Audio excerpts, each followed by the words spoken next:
நாள் வரைக்கும் ராவணன் பார்த்தீங்கன்னா, மறைஞ்சு மறைஞ்சு தான் எல்லாமே வந்து பண்ணிக்கிட்டு இருந்தாரு. ஆனா, இப்ப தான் ஃபர்ஸ்ட் டைமா வந்து ராவணன் தன்னோட சுயரூபத்த வந்து காமிச்சிருக்காரு.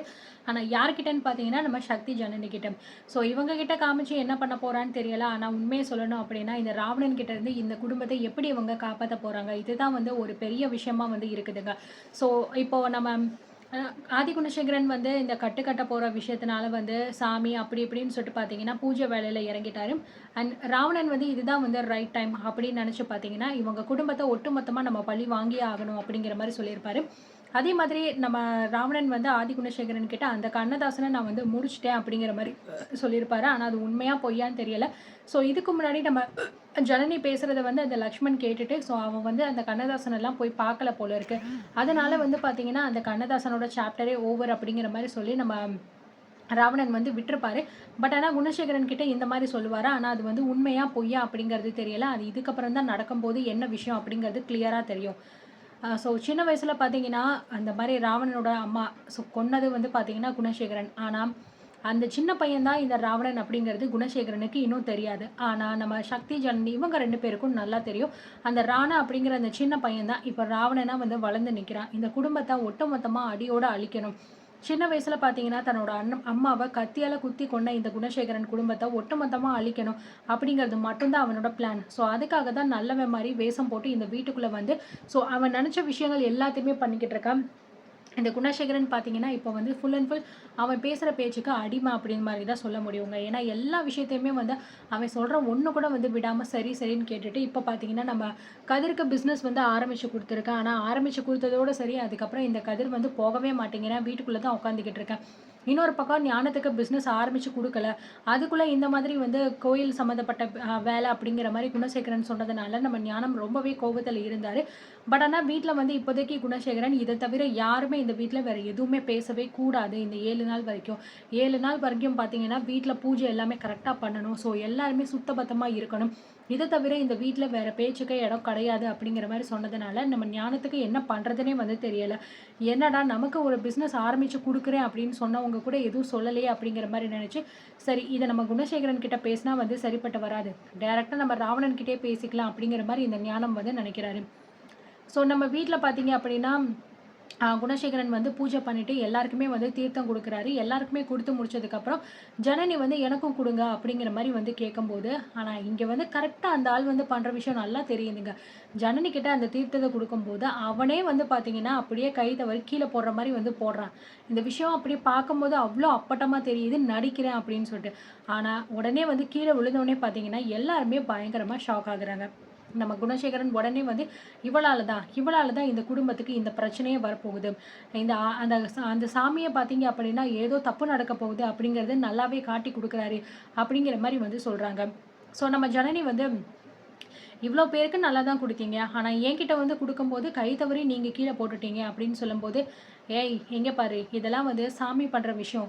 இந்த குடும்பத்த நீ அழிக்கணும் அப்படிங்கிறதுக்காக என்னென்ன பண்ணிக்கிட்டு இருக்க அப்படிங்கிறது உனக்கு நல்லாவே வந்து தெரியும். அந்த ஆண்டவனுக்கு நல்லாவே தெரியும் அப்படின்னு சொல்ல, யார் என்ன பண்ணிக்கிட்டு இருக்கா அப்படிங்கிறது அந்த கடவுளுக்கு நல்லாவே தெரியும்னு சொல்றீங்கல்ல.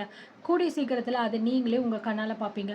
யாரு நல்லவங்க, யாரு கெட்டவங்க, யாரு இந்த குடும்பம் நல்லா இருக்கணும்னு நெனைக்கிறாங்க அப்படிங்கிறத நீங்களே தெரிஞ்சுப்பீங்க. அப்படிங்கிற மாரி வந்து சொல்லிர்றாங்க.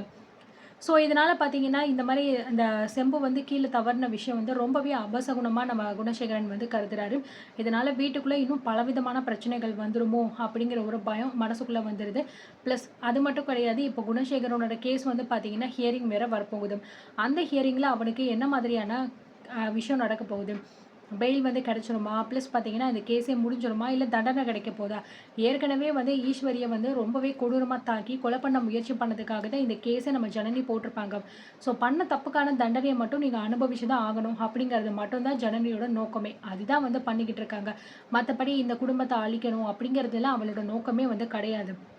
ஆனா, அங்க சுத்தி, இங்க சுத்தி இப்போ ஒட்டுமொத்தமா வந்து ஜனனியும், சக்தியும் தான் இந்த வீட்டுக்கே வந்து ஒரு பெரிய வில்லன், வில்லி மாரி வந்து கிரியேட் பண்ணி வச்சுட்டாங்க. உண்மைய சொல்லணும் அப்டின்னா.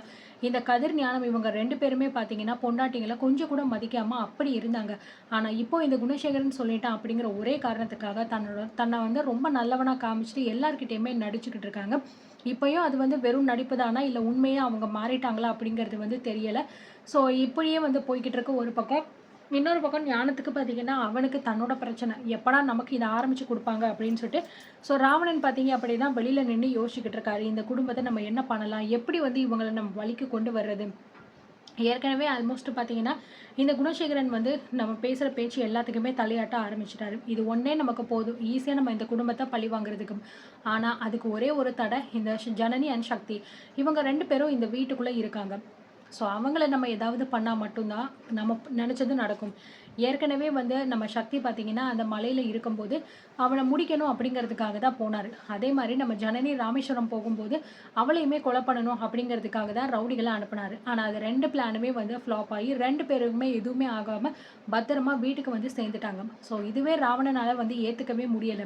எப்படி அவங்க இந்த வீட்டுக்குள்ள வந்தாங்க? அப்படிலாம் வர வந்திருக்கவே கூடாது. ஸோ நம்ம வந்து மிஸ்டேக் பண்ணிட்டோம் அப்படின்னு நினைச்சு ரொம்பவே கோவத்துல நம்ம ராவணன் சுத்திக்கிட்டு இருக்காரு. இப்போ தன்னோட ஒட்டுமொத்த கோவத்தையும் வெளியில காட்டணும் அப்படிங்கிற பிளான்ல வெளியில நின்னு யோசிச்சுக்கிட்டே இருக்கும்போது, அந்த நேரம் தான் நம்ம ஞானம் வந்து வராரு. "சார் உங்ககிட்ட ஒரு முக்கியமான விஷயம் பேசணும்" அப்படின்னு சொல்ல, "சொல்லுங்க ஞானம், என்ன விஷயம்?" அப்படிங்கிற மாரி கேட்குறாரு. "என்ன சார், நான் என்ன விஷயத்த பத்தி பேசப் போறேன்னு உங்களுக்கு தெரியாதா?" அப்படிங்கிற மாரி கேட்குறாரு. "இல்ல நீங்க என்ன சொல்றீங்க? எனக்கு ஒண்ணும் புரியலையே!" அப்படிங்கிற மாரி சொல்லும்போது, "என்ன சார், எல்லா விஷயத்தையுமே நான் ஒண்ணொண்ணா உங்ககிட்ட சொல்லிக்கிட்டு இருக்கணுமா? எங்க அண்ணனுக்கு தான் எதுவுமே வந்து புரியலன்னா, உங்களுக்கு கூட புரியாம இருக்கேன் சார். என்னோட நிலைமை இந்த வீட்ல யாருக்குமே வந்து தெரியல சார். சொல்லப்போனோம்னா, இந்த வீட்ல நான் ஏன் இருக்கேன் அப்படின்னு கூட எனக்கு வந்து தெரியல. ஓப்பனானா என்னோட என்னோட பேச்சையும் சரி, என்னையும் சரி யாருமே இந்த வீட்ல மதிக்கவே மாட்டேங்கிறீங்க." அப்படின்னு என்னென்னமோ பேசிக்கிட்டு இருக்க, அந்த நேரம் பார்த்து நம்ம கதிரும் அங்க வந்துடுறாரு. ஸோ உடனே வந்து, "என்ன கதிர் சார், என்னென்னமோ பேசிக்கிட்டு இருக்காரு இவருக்கு. என்ன ஆச்சு? என்ன பண்ணணும்னு நினைக்கிறீங்க? எனக்கு ஒண்ணும் புரியல. எதுவா இருந்தாலும் ஓப்பனா பேசுங்க" அப்படின்னு சொல்ல, "இதுல ஓப்பனா பேச என்ன சார் இருக்கு? இவனுக்கு பிசினஸ் ஆரம்பிச்சு முடிச்ச உடனே எனக்கு முடிச்சு குடுக்கிறதா சொன்னீங்கல்ல. இப்போ என்னடான்னா அத பத்தி யாருமே எதுவுமே பேச மாட்டேங்கிறீங்க. இல்ல என்ன பார்த்தா உங்களுக்கெல்லாம் எப்படி தோணுது? எனக்கு ஒண்ணும் புரியல" அப்படிங்கிற மாரி சொல்ல, "ஞானம் சார், என்ன பேசிக்கிட்டு இருக்கீங்க? உங்களுக்கு பிசினஸ் எல்லாமே ஆல்ரெடி பேசி வச்சது தானே. அத ஆரம்பிக்க தானே வந்து போறோம். இதுல என்ன உங்களுக்கு சந்தேகம்?" அப்படின்னு சொல்ல, "ஆரம்பிக்க தான் போறீங்க. அதெல்லாம் வந்து சரிதான். ஆனா அது எப்போ? எப்போ தான் ஆரம்பிக்க போறீங்கன்னு சொல்லுங்க." இவனுக்கு பிசினஸ் அமைச்சு குடுத்த உடனே திறப்பு விழா முடிஞ்ச கையோட நான் அப்பவே கேட்டேன். "எனக்கு உடனே அந்த இடத்த நீங்க பத்திரம் பண்ணி என் பேர்ல மாத்தி குடுத்துருங்க. நானுமே கையோட என் வேலைய நான் பார்க்கணும்." அப்படின்னு நான் அவ்ளோ தூரம் நான் சொன்னேன். ஆனா அப்போலாம் எதுவுமே வந்து கேட்கல. "பண்ணுவோம், பண்ணுவோம்" அப்படின்னு சொல்லிட்டு தள்ளி தள்ளி போட்டுட்டீங்க. ஆனா இவனுக்கு திறப்பு விழா நல்லபடியா முடிஞ்சு, இவன் இப்ப தொழிலதிபராகி எல்லாத்தையும் பண்ண ஆரம்பிச்சுட்டான். ஆனா எனக்கு இப்ப என்ன சார் இருக்கு? எதுவுமே வந்து கிடையாது. சரி, இப்பயாவது நம்ம இந்த விஷயத்த பேசி, இத ஒரு முடிவுக்கு கொண்டு வந்து சீக்கிரமா இத முடிக்கலாம் அப்படின்னு நினைக்கும்போது, இப்ப பார்த்தீங்களா, அண்ணன் வந்து இந்த மாரி கோயில்ல வந்து கட்டு கட்ட போறேன் அப்படின்னு சொல்லிட்டு, பூஜை அந்த சாமி விஷயத்துல இறங்க ஆரம்பிச்சுட்டாரு. இப்ப நான் இவர்கிட்ட போய் என்ன வந்து சொல்ல முடியும்? எதுவுமே வந்து சொல்லக்கூடாது. 7 நாள் வரைக்கும் எல்லாருமே சுத்த பத்தமா இருக்கணும் அப்படின்னு சொல்லிட்டாரு. இல்ல என்ன நினைச்சுக்கிட்டு இருக்கீங்க? எனக்கு ஒண்ணும் புரியல சார். எனக்கு தொழில ஆரம்பிச்சு குடுக்குற ஐடியா இருக்கா? இல்லையா உங்களுக்கெல்லாம்? அப்படின்னு சொல்ல, ஞானம் சார், இங்க பாருங்க. நீங்க இந்த வீட்ல வந்து உங்க அண்ணன் சொன்ன மாதிரி உங்களுக்கான பிசினஸ் எல்லாமே வந்து ரெடியா தான் இருக்கு. திடீர்னு இந்த மாரி அவர் வந்து ஒரு நம்பிக்கை. கோயிலுக்கு போனா நல்லது நடக்கும் அப்படின்னு சொல்லிட்டு. நீங்க பண்ண வேண்டிய விஷயத்த ஒரு 1 வாரம் தள்ளி தான் போட போறோம். அவ்வளோதானே. கோயிலுக்கு போயிட்டு வந்ததுக்கப்புறம், நல்ல விஷயமா உங்களோட பிசினஸ ஆரம்பிச்சா, அது இன்னும் நல்லா போகும்ல. அப்படியே நீங்க நினைக்க மாட்டேங்கிறீங்க அப்படின்னு சொல்ல, "ஆமா என்னத்த சார் நினைக்க. சும்மா இங்க நடக்கிற விஷயங்கள் எல்லாமே பார்த்தா எனக்கு ரொம்ப பயமா இருக்கு." அப்படிங்கிற மாரி சொல்ல, உடனே நம்ம கதிர் பார்த்தீங்கன்னா, "நீங்க விடுங்க சார். இவன் இப்படிதான் வந்து பேசிக்கிட்டே இருப்பான். இப்ப எதுக்கு வந்து இவ்ளோ அவசரப்படுறான் அப்படிங்கிறது வந்து தெரியல. நான் வந்து தொழில் ஆரம்பிச்சுட்டேன். அதனால போட்டி போட்டு இப்ப ஆரம்பிக்கணும்னு நெனைக்கிறேன்." அப்படிங்கிற மாரி கதிர் சொல்ல, "டேய் என்ன பேச்சு பேசிக்கிட்டு இருக்க? உனக்கு உன் வேலை முடிஞ்சிச்சுல்ல. அப்ப பேசாம உன் வேலைய பார்த்துட்டு போ. எனக்கு என்ன நடக்குது? என் பிள்ளைங்கள, என் குடும்பத்த பார்த்துக்கணும் அப்படிங்கிற அக்கறை எனக்கு இருக்குடா. அப்போ அதுக்கு நான் பேசத்தான் வந்து செய்யணும். உனக்கு மட்டும் அண்ணன் வந்து முதல்லயே முடிச்சு குடுத்துட்டாரு. நீ சொன்ன உடனே அந்த இடத்த பத்தி வந்து விசாரிச்சு எல்லாம் பண்ணி உனக்கு கோடிக்கணக்குல போட்டு அந்த இடத்தையும் சொந்தமா வாங்கி குடுத்து, நல்லபடியா தொழிலையும் தொடங்கி வச்சுட்டாரு. ஆனா எனக்கு என்னடா இதுவரைக்கும் வந்து பண்ணியிருக்காரு. நான் கேட்ட இடத்த வந்து இன்ன வரைக்கும் அவர் பார்க்கவும் இல்ல. அத பத்தி விசாரிக்கவும் இல்ல. அதுக்கான காசும் எதுவுமே வந்து பண்ணவும் இல்ல. அப்படி இருந்தா எனக்கு ஆதங்க இருக்கத்தான்டா செய்யும். நான் பேசத்தான் செய்வேன்." அப்படிங்கிற மாரி சொல்ல, "சார், சார் கொஞ்சம் பொறுமையா இருங்க.